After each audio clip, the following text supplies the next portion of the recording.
22 September पासून सुरू होतीये नवरात्र आणि नवरात्र म्हटलं की 9 रंगांचे छान छान कपडे घेणं हे आलंच। या वर्षीचे 9 रंग कोणते हे लगेचच पाहूया।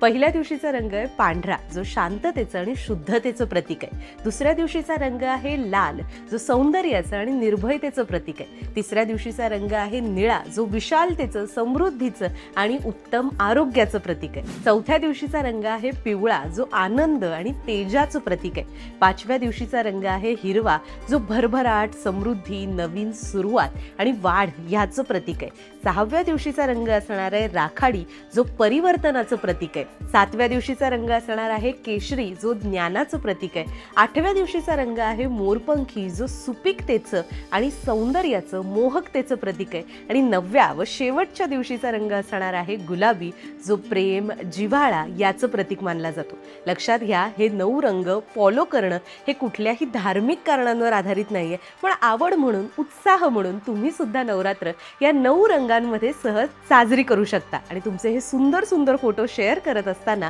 लोकसत्ता लाईव्ह या पेजला आपण जर टॅग केलं तर आपल्याला हे सगळे फोटो लोकसत्ताच्या हँडलवरती सुद्धा पाहायला मिळू शकतात। त्यामुळे नवरात्रीसाठी जोरदार तयारीला लागा।